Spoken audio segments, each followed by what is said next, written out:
He looks up, and it's the face of Christ. Whoa. Doesn't say anything. And I look at the other two guys with me, and we just looked at each other, and we were just like, what are we seeing? What is your most profound spiritual experience while in Argentina? I've not told this one to very many people at all. Probably, I don't even know if my kids will know it. So when they hear it, there was three of us. Normally it's just two of you, but we happened to be three of us at that point. I had one guy from Argentina, one guy from America. They were new, and so I was training them. And we'd had a rough day. Everything had gone wrong that day. Like the appointments had all been canceled. And so we're just like, let's just go back to the pension, which is the apartment. Let's go back to the pension and let's just call it a day. And as we cross this road, we see this old man, just old and dirty, and clothes are all tattered, long hair, head down, beard, just old bum, like just what you would think is a bum. So he's crossing the road, and we get to the other side and we stop, and we all three look at each other and we're like, do we just go home, or should we turn around and help this guy? What should we do? And so finally we said, let's just go help this guy. So by the time we crossed back across the street, he was trying to get up over the curb and he started to fall. And we got there just in time and we catch him. And so we kept asking him, where are you going? And he was just kind of mumbling.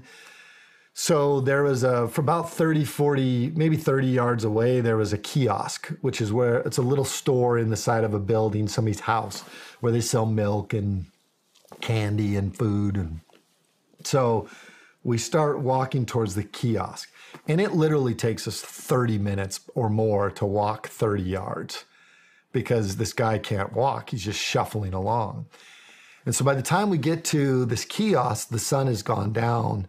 And now we're standing under this kiosk, much like we are in this room, and there's a light above us. And the guy, none of us had seen the guy's face. And so we asked the kiosk guy, we're like, who is this guy? He says, oh, he lives right over there, just a couple doors down at that house. And we said, well, what does he usually get here? And they said, he gets milk and candles. And we said, okay, well, give us the milk and the candles. So we're standing there, and he looks up, and it's the face of Christ. Whoa. Clean, clear, doesn't say anything. And I look at the other two guys with me, and we just looked at each other, and we were just like, what are we seeing? He put his head back down, and we never saw his face again. We took him, we got his candle, we got his milk, and we're freaked out at this point because we're just thinking, well, what did we just go through? I mean, he just locked eyes with me, just looked up, looked at me like this, and looked back down. So we walked this guy over, we put him in this little, we walked through this gate, and in this room was a little storage closet. And this is where he lives. It was no bigger than, he had a chair in the storage closet, a bunch of junk behind him. He had a table with old candles, and we put his milk on his table and his candles. And on the way there, he's like, who are you? We just said, we're just angels from our Lord taking you home. So 2 days later, we show back up. We're knocking on the door, nothing. We asked these kids out playing. We're like, hey, where's the guy that lives here? And they said, oh, he died 2 nights ago. Can you go back? How many days had passed? 2 days. 2 days. So we had gone, that was like a Monday night. Wednesday, we went by his house, and he had died Monday night. And to this day, if I see those two missionaries, every now and then I talk to one of those guys, and we'll always say, do you remember that old guy? Wow. Wow. And what it was for me is it taught you a lesson that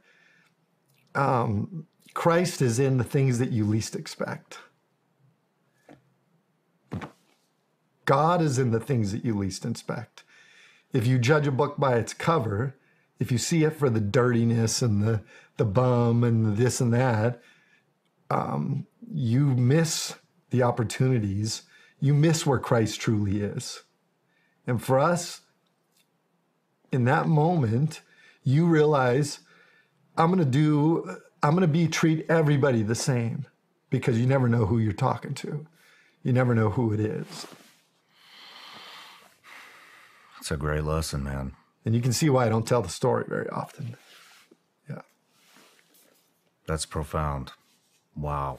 So things like that, you just have one experience after another that just truly tell you that, God and Jesus Christ live, and he looks up, and it's the face of Christ. Whoa.